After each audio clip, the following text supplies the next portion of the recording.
paz do Senhor Jesus. Amém. Por gentileza, abra sua Bíblia comigo, no livro de Atos dos Apóstolos.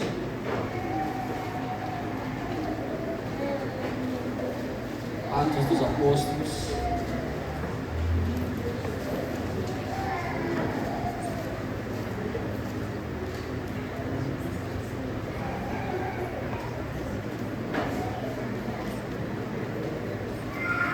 Capítulo de número 16.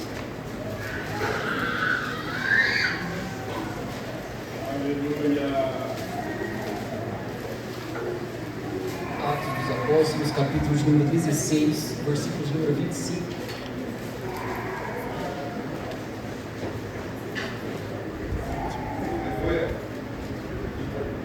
Você que encontrou, diga amém.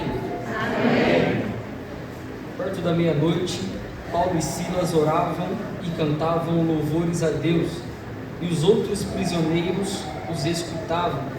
E repentinamente sobreveio um grande terremoto, a ponto de serem abaladas as fundações da prisão, e imediatamente todas as portas foram abertas, e as correntes de todos foram soltas. E acordando o carcereiro de seu sono, e vendo as portas da prisão abertas, desembainhou sua espada. Ele queria suicidar-se, supondo que os prisioneiros tivessem fugido. Mas Paulo gritou em alta voz, dizendo: não te faças nenhum mal, porque estamos todos aqui. Somente até aqui, pode se assentar. Eu quero aqui agradecer a Deus, primeiramente, por esta oportunidade de estar retornando a esta casa, motivo de alegria no meu coração. Agradecer também a confiança do pastor Jadson, os demais obreiros também, o Iago que fez o convite, mais uma vez muito obrigado, é bom que está apoiando aí também esse trabalho, que Deus possa continuar abençoando. Meus irmãos, também não posso me esquecer do pregadorzinho aqui, o homem que está indo lá direto na igreja, e é muito bom ouvir esse homem pregar. Eu sou muito feliz, eu estou com estar constantemente, você é uma pessoa de eu vejo Deus em você, cara de pastor. Daqui a pouquinho o pastor Gerson vai pegar o obreiro aí que vai ter que dirigir alguma congregação. Meus irmãos, também agradeço a presença da minha mãe que está comigo e a minha esposa, que não queria louvar e depois veio aqui e cantou um louvor pedindo para Deus usar ela. Aí vocês veem o que Deus faz. Usa-me, Senhor. Então, você disse, então Deus vai te usar novamente. Meus irmãos, eu prometo ser breve, objetivo de minhas palavras. Eu não quero cansar vocês. Sabemos que, principalmente para os obreiros, hoje foi um dia corrido e cansativo, escola dominical, reunião de obreiros, e depois a gente tem culto aqui, então foi um dia meio corrido. Eu não quero cansar vocês, mas eu prometo ser objetivo, e a única coisa que eu peço a vocês é a sua atenção, mais nada, apenas a sua atenção, seu coração aberto, para que você possa receber a palavra do Senhor de bom grado. Meus irmãos, esse texto, ele é conhecido por todos nós que aqui estamos, e eu tenho certeza que todos aqui já escutaram alguma pregação em cima deste texto. Nós estamos hoje em um culto de missões, um culto que está dentro do trabalho missionário, e nós sabemos que isso é a maior responsabilidade que a Igreja de Cristo tem, e também que todos que nela estão também têm essa incumbência de levar a palavra de Deus. E falando sobre missão, quando nós observamos principalmente a vida do apóstolo Paulo, nós vamos ver Deus usando ele de forma grandiosa através do trabalho missionário.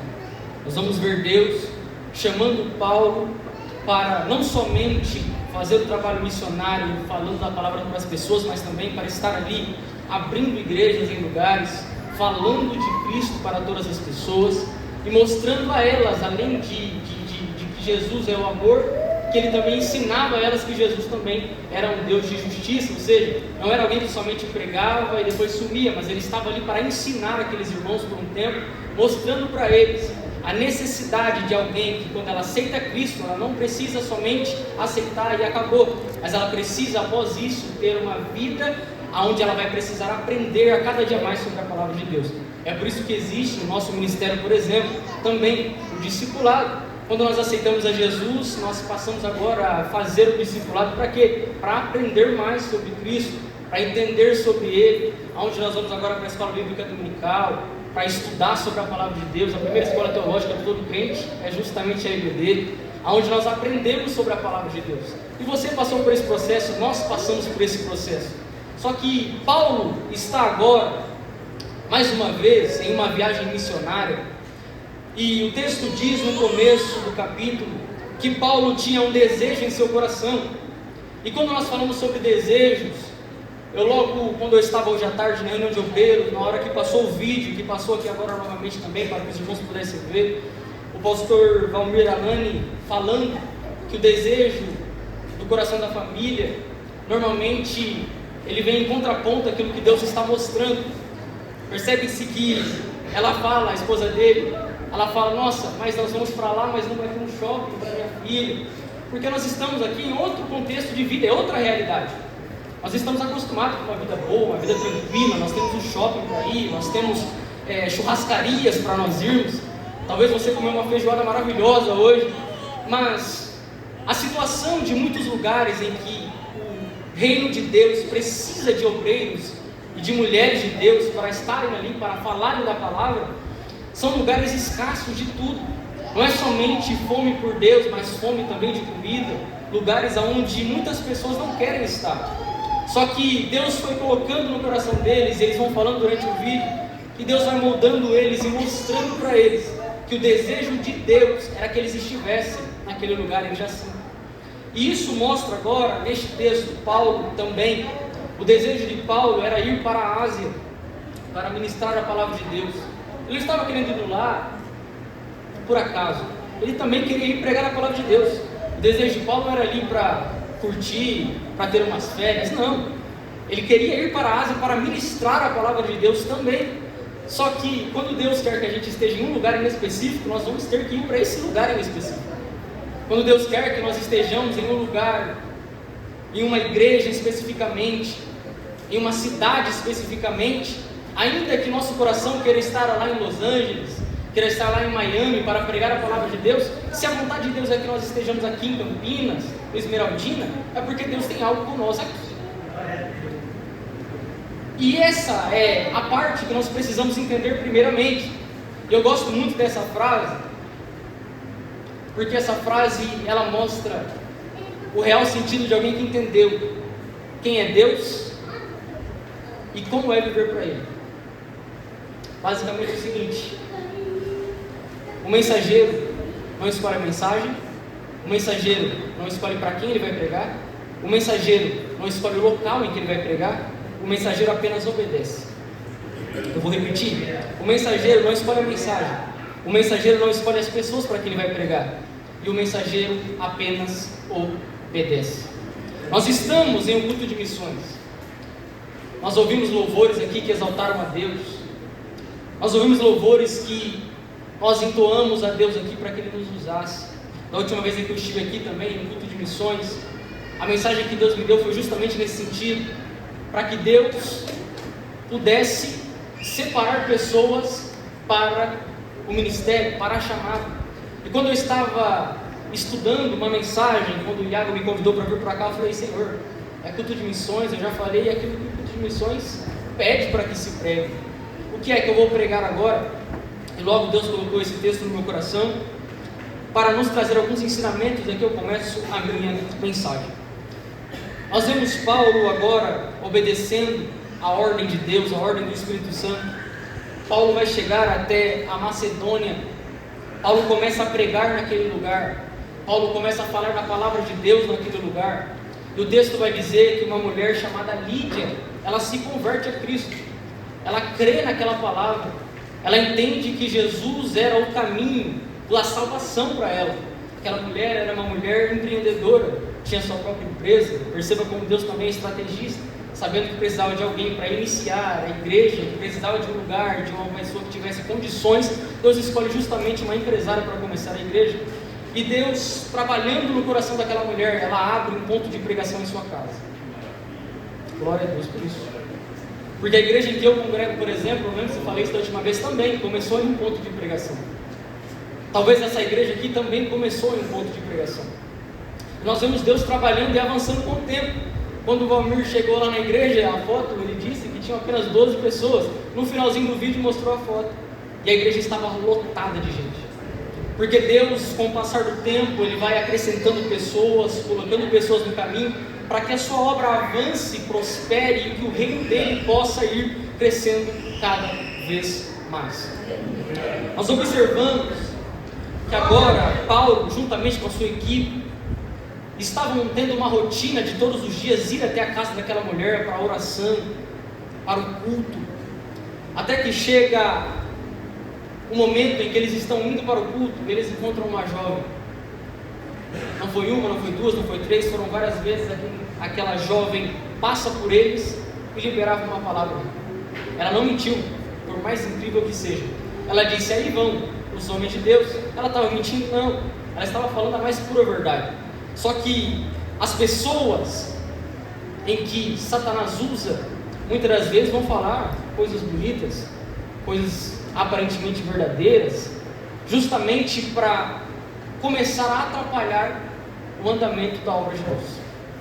Paulo, tendo discernimento de espírito, um dom que todo cristão deveria ter, Paulo vai observar que aquela jovem não estava falando algo da sua própria vontade, mas que havia uma ação maligna por detrás daquela jovem estar falando aquilo.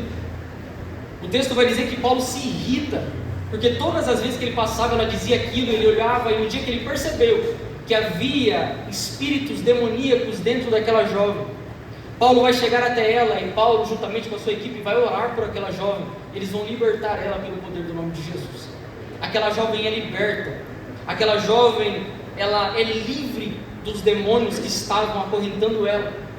Ela era usada por homens para soltar ali. O texto diz que ela fazia adivinhações, e os homens que eram donos dela ganhavam muito dinheiro com isso.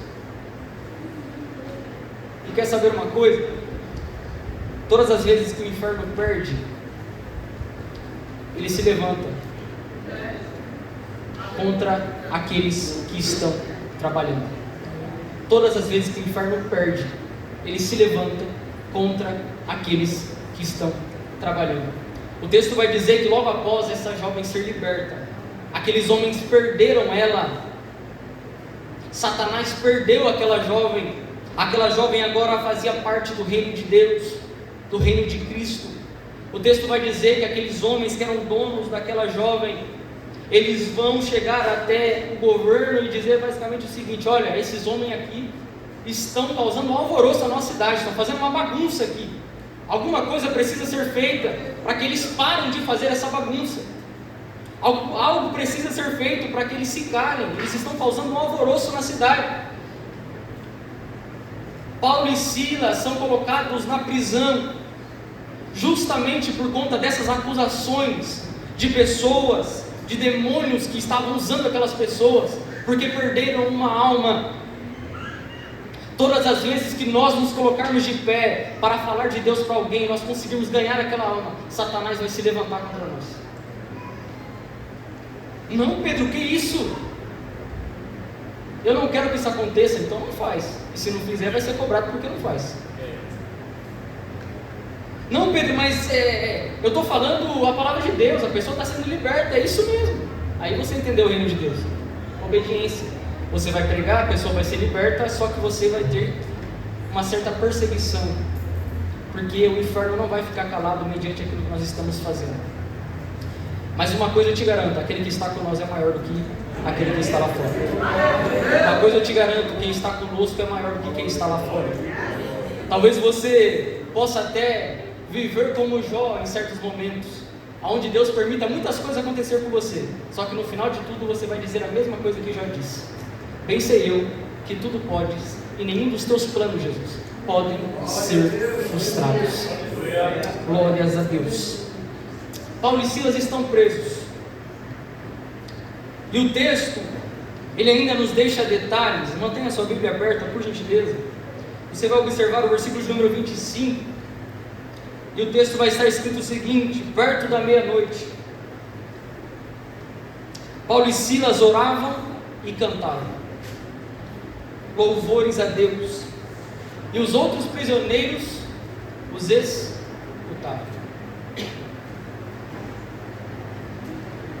Talvez se nós, no lugar deles, fôssemos presos hoje por pregar o Evangelho, será que nós, dentro de uma prisão, levantaríamos um clamor a Deus, cantaríamos louvores a Deus, ou será que nós reclamaríamos por estar passando por aquela situação?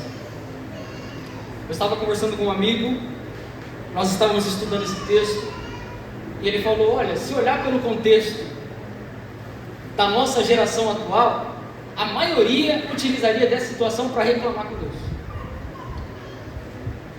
porque acontece coisas simples e nós reclamamos. E eu falo que nós somos muito abençoados, e nós somos, porque o nosso país é um país onde existe a liberdade de falar de Cristo, onde nós temos a liberdade de estar numa igreja cheia como essa para cultuar a Deus, e ninguém vai vir aqui impedir a gente de fazer isso. Só que ao mesmo tempo que nós estamos aqui, irmãos nossos estão sendo decapitados em outros lugares. Ao mesmo tempo que nós estamos aqui, irmãos nossos estão sendo presos em outros países. Eles não têm a mesma liberdade que nós no que se diz respeito à parte física de estar no templo. Só que o mais interessante de tudo é que quando nós falamos de liberdade, o cristão, a liberdade dele é muito maior do que a liberdade comum que nós entendemos. Porque a liberdade comum é a que nós temos de vir para esse culto, sair para a nossa casa e ninguém vai nos pegar. Só que a liberdade do cristão é muito maior do que isso. Porque ainda que você saia daqui, alguém te sequestre, alguém te leve para longe, que alguém te mate, você ainda é livre, você ainda é liberto. Você não vai ficar estagnado naquela situação preso, porque a sua alma é de Cristo e você é livre por causa do sangue de Jesus. Ainda que a nossa vida esteja aos avessos, nós continuamos sendo livres e libertos, porque Cristo fez isto por nós. Glórias a Deus. Será que você pode glorificar a Deus por isso? Porque você é livre por conta daquilo que Ele fez na cruz do Calvário. Você é liberto por conta daquilo que Ele fez na cruz do Calvário. Outra informação importante no mesmo versículo, de número 25, o texto vai dizer que os prisioneiros os escutavam. Os prisioneiros os escutavam. Aqui está aquela coisa que nós chamamos de testemunho. 2 crentes estão presos numa cela, está cheio de gente que não é crente ali. Agora imagina se Paulo e Silas estão lá, pregamos, o que adiantou, estamos presos. O que Deus foi permitir que isso acontecesse? Não é crente, a gente não pregou, a gente não libertou aquela jovem, por que a gente está preso? Aí os outros prisioneiros lá olhando, beleza. Que valor teria uma pregação para alguém que vê um crente reclamando daquilo que Deus permitiu que acontecesse com ele? Nenhum, valor nenhum. Só que Paulo e Silas, eles estão presos, acorrentados, mas em nenhum momento eles estão reclamando da situação. O texto diz que eles param e eles começam a cantar louvores a Deus e fazer orações a Deus. E os prisioneiros que estavam em volta estavam observando o que eles estavam fazendo. Agora imagine lá na sua casa, acontece alguma coisa ruim com você, o seu vizinho está sabendo. Só que em momento nenhum você demonstra fraqueza naquilo, você demonstra tristeza no olhar, mas passa o dia de manhã, você abre o seu portão, seu vizinho está lá fora, ele olha para você, você está sorrindo, mesmo que ele saiba que aconteceu uma coisa horrível com você no dia passado, mas você sai sorrindo, dá bom dia para ele, cumprimenta, você vai para a igreja de novo, você volta para casa sorrindo, aí ele vai olhar para você e falar, tem algo diferente mesmo. Aí quando você vai falar de Cristo para ele, uma porta já está aberta, porque ele já entendeu que no meio do problema você está alegre. Ele já entendeu que no meio da provação você estava sorrindo, você estava feliz. Agora imagina se você está lá, aconteceu algo, por exemplo, bateu no seu carro. Aí você chega lá com o carro todo amassado na frente de casa, começa a reclamar e xingar e fala palavrão, só que escapa alguma coisa, seu vizinho olhou. Não adianta nada, você vai pregar e ele vai olhar para o seu testemunho de vida e não vai querer saber da mensagem. Só que o texto diz que eles estavam orando e louvando a Deus. Os prisioneiros estavam escutando o que eles estavam fazendo, observando o que eles estavam fazendo.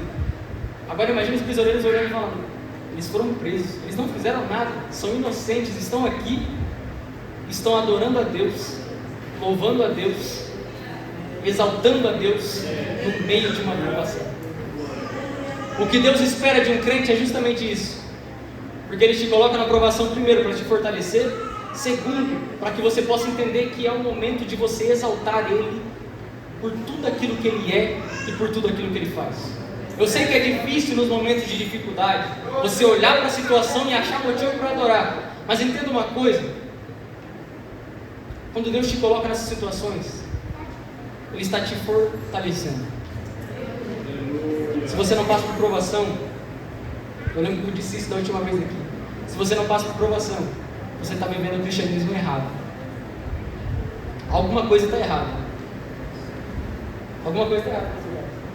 Ué, se eu sou crente e eu não passo por nenhuma provação, que crente é esse? O normal do crente é passar por provação. Hoje na escola bíblica com os jovens, nós estudamos sobre isso, tentações e provações. Nós estávamos conversando sobre isso, que o crente ele deve se alegrar no momento da provação. É o que Paulo e Silas estavam fazendo. E todas as vezes que nós fizermos isso, Deus fará a parte dele. Agora observe comigo o versículo de número 26. O texto vai dizer o seguinte: repentinamente sobreveio um terremoto, e repentinamente sobreveio um terremoto, a ponto de serem abaladas todas as fundações da prisão, e todas as portas foram abertas. Agora, você olha para mim aqui, e pare para pensar uma coisa: o que é que causa o terremoto?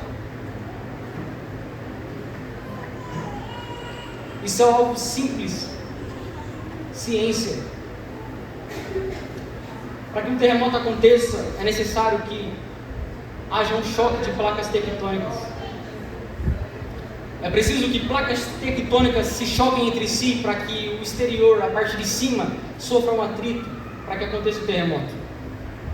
Só que o texto não diz que veio um terremoto, que aconteceu um terremoto, mas o texto diz uma palavra que é chave aqui. O texto diz que sobreveio um terremoto. Eu fiquei meio perplexo quando eu olhei isso. Eu fui dar uma estudada sobre a região, sobre o lugar, para saber o porquê que isso aconteceu. E estudando aqui, isso é maravilhoso, estudar a palavra de Deus é maravilhoso. Nós observamos uma coisa aqui que chama muito a minha atenção. Eles estão na Macedônia, que hoje é a atual Turquia. Eles estão nessa cidade, essa cidade ela é literalmente no meio de uma placa tectônica. É basicamente a mesma coisa que o nosso país hoje. O Brasil não tem terremoto justamente por causa disso. Nós estamos centralizados, ou uma situação próximo do centro de uma placa tectônica. É impossível cientificamente ter terremoto. Não tem como. Não tem como ter terremoto na Macedônia. É impossível. Não há possibilidade. Porque cientificamente não há nada ali que cause um atrito entre as duas placas para que aconteça o terremoto. É por isso que o escritor Lucas vai dizer o seguinte: sobreveio um terremoto. Porque o terremoto não foi feito pela terra, mas o próprio Deus enviou a provisão necessária para eles. A palavra sobreveio quer dizer que algo veio de cima. Isso é simples, no nosso dicionário português, a palavra veio, nós entendemos que é algo que vem. Agora nós encaixamos isso sob e sob, duas palavras parecidas. Sob é tudo aquilo que está embaixo. As minhas mãos estão sob esse microfone. A minha mão está sobre esse microfone. E a palavra no texto, dependendo da sua tradução, aí vai estar escrito o seguinte: e sobreveio um grande terremoto. Aquilo que a terra não podia fazer, aquilo que nem os homens poderiam fazer, quando já não havia outra escapatória, mas por causa de dois homens que no meio da provação não pararam para reclamar, por conta de dois homens que no meio da provação entenderam que Deus merecia ser glorificado mesmo assim, por conta de duas pessoas que se colocaram na presença de Deus no meio de uma situação difícil, Deus fez o impossível cientificamente se tornar possível. Deus enviou um terremoto de cima para que algo acontecesse.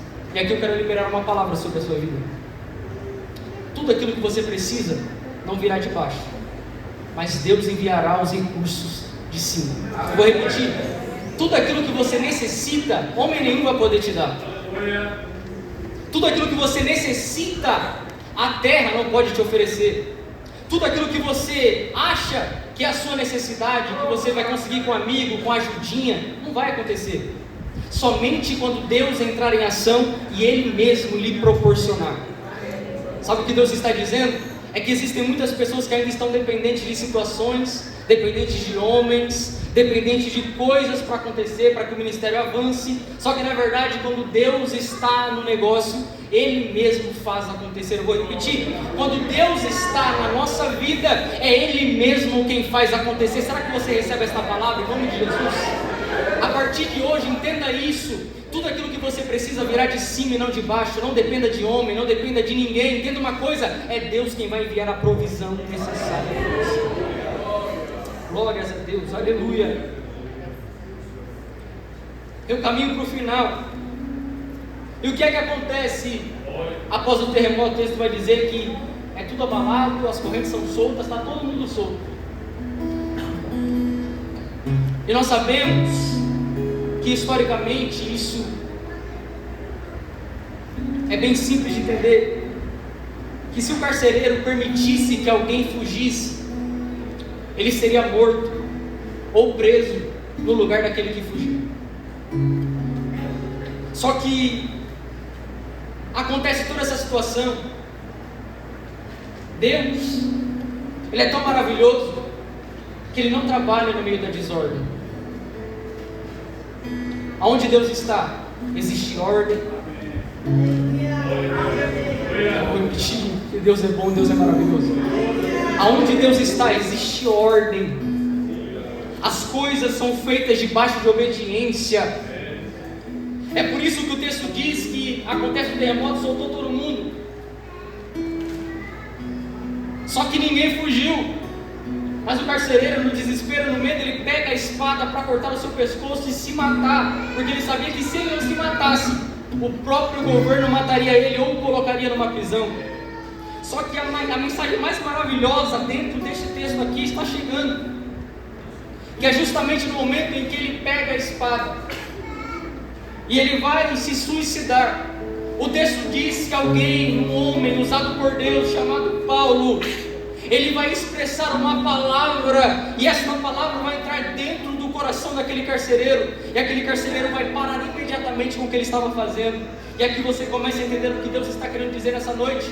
Haverá momentos em que o mundo estará prestes a fazer algo trágico, mas por conta da palavra da igreja, eles precisarão parar para olhar para nós. Entenda uma coisa: haverá momentos que pessoas estarão passando por coisas difíceis, mas quando você pregar o evangelho para ela, ela vai olhar a situação, vai parar o que ela está fazendo e vai voltar atrás na decisão que ela tomaria. Sabe o que Deus está dizendo? É que neste exato momento, nós sabemos que existem pessoas querendo tirar a sua própria vida, mas se chegar alguém lá com a palavra de Cristo em sua boca e pregar para ela, aquela pessoa vai desistir de tirar a vida dela. O que Deus está dizendo é o seguinte: talvez Deus vai colocar pessoas no seu caminho que estão prestes a fazer algo trágico, mas você vai ter que liberar uma palavra sobre a vida dele, sobre a vida dela.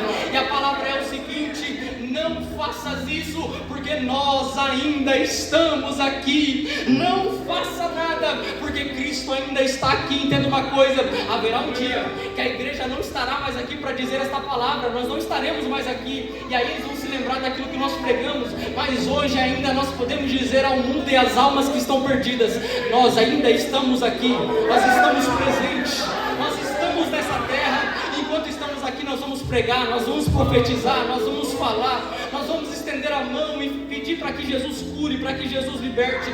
Mas o dia que nós formos embora, o dia que nós formos embora, aí haverá pessoas chorando e se lembrando da oportunidade que tiveram e não aproveitaram. Só que o que Deus está querendo dizer para você é o seguinte: a palavra está em você, você tem ela em suas mãos. E Pedro, qual é o meu papel? É justamente esse: Pense que toda alma que está aí fora, longe de Cristo, é alguém que está próximo de suicidar-se. E talvez não seja nem o suicidar-se físico somente, mas talvez a sua família, talvez os seus vizinhos estão próximos de ir para o inferno. Mas a palavra ainda está conosco. A palavra ainda está conosco. A igreja ainda não subiu. E enquanto a igreja não subir, é nossa obrigação espalhar esta mensagem, falar desta mensagem. Eu sinto a presença de Jesus falando com alguém aqui nessa noite.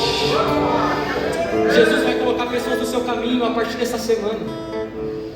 E essas pessoas vão precisar ouvir uma mensagem. Pessoas vão aparecer para você no meio da sua situação difícil. E eles vão olhar para a sua vida e entender que se você for alguém forte no meio da provação, ele vai entender que de fato Jesus é alguém que muda história e que muda caráter.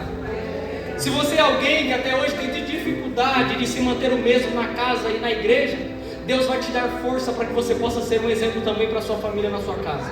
Aleluia, aleluia. Se a partir de hoje você entende esta mensagem que Deus está dizendo ao seu coração, Deus vai colocar pessoas no seu caminho. Deus vai colocar pessoas na sua casa, na sua porta, pessoas desesperadas precisando ouvir algo, e você vai precisar dizer para ela: eu tenho algo que pode te salvar, algo que pode te libertar, e esse algo é Jesus Cristo de Nazaré. Aleluia. Talvez vai chegar pessoas pedindo por algo, e você vai dizer como aquelas pessoas que estavam na frente da porta, e que Pedro vai dizer para ele: olha, eu não tenho prata, eu não tenho ouro, mas o que eu tenho, isso eu te dou. Receba Jesus. Mas Pedro, não tenho condições de dar a melhor oferta no culto de missões, mas você tem a palavra para pregar para alguém. Pedro, mas eu não tenho o melhor louvor para cantar, porque eu não sei cantar direito, mas você tem a palavra para entregar para alguém. Pedro, eu não sei fazer muitas coisas no reino, eu sou meio tímido, meio travado. Entenda uma coisa: quando você se coloca à disposição, Deus faz a parte dele. Aleluia.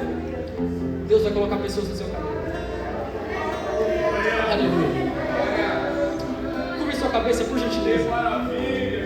Quero que você leve seu pensamento agora no dia em que Cristo te encontrou, no dia em que Jesus foi até você e que você se rendeu a Ele.